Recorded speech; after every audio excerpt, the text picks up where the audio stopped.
Okay, this is episode 5 of 5 is a very important number in Judaism, Jewish mysticism. 5 represents the infinity of God.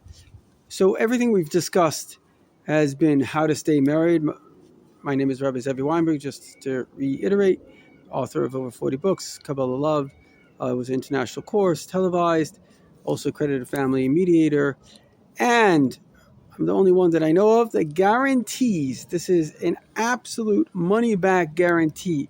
Obviously, if I feel that the couple is not, sometimes in life, we're not actually wanting what we're doing. We're wanting to get out of something, and drive and desire are the most important factors. So if a couple doesn't really want to get along, there's nothing you can do to help it. Unfortunately, as an addiction, often we only change when the pain is worse than the pleasure. And as long as we're feeling comfortable, this happens very often in marriages, which is that men are feeling comfortable.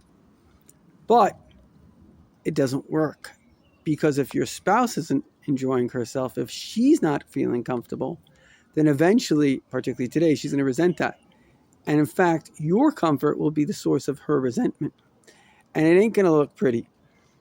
But most of the times, men are not willing to recognize that until they're out the door. And once they're out the door, then they're willing to do something to make a change. But by then, it's too late.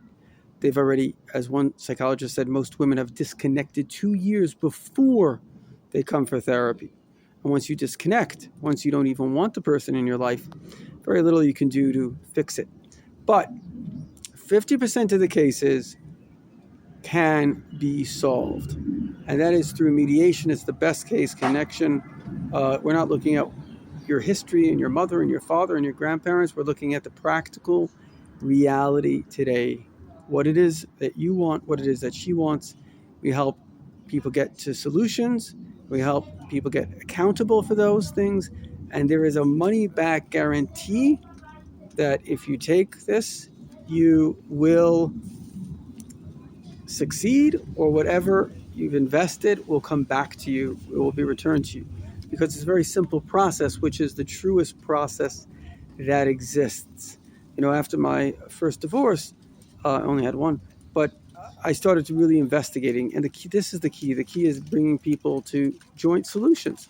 And if you can do that and help people, hold them a little accountable, then 50% of marriages can be saved.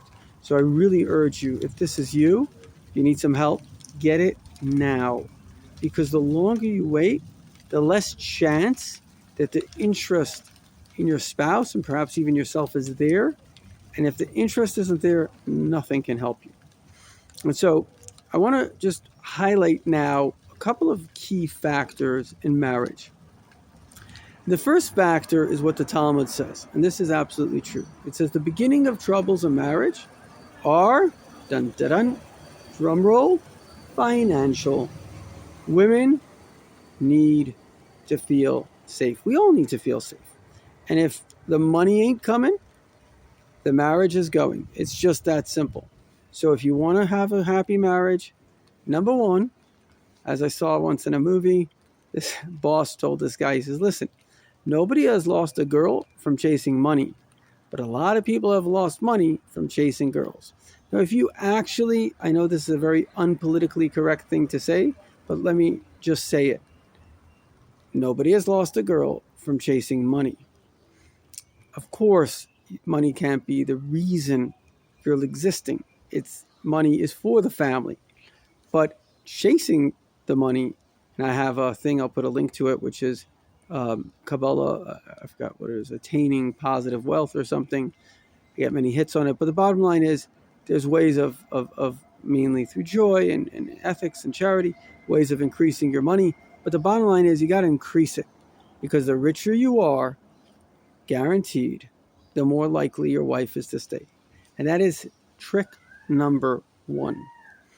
Trick number 2, as we've said many times in the past episodes, you have to feed the fire. If your wife is there, in a Jewish marriage, a woman doesn't actually say anything, right? It's not I do till death do you. No, they just stand. Why? Because the fact that she's standing there is the proof that she wants to be there. So if your woman's at home, that means she wants the relationship. She wants this thing to work. And so therefore your first and primary role is actually to feed the fire. Every single day, you should think something positive about your wife, as my book Kabbalah Love, I'll try to send a link.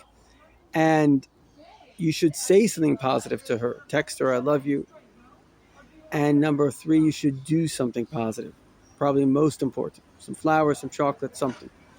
Every day, think something positive about her. You have to have, your heart has to be in love with her.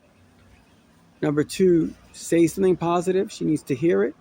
And number 3, do something positive. She needs to see it. Again, think, your heart has to be connected. Say, she needs to hear it.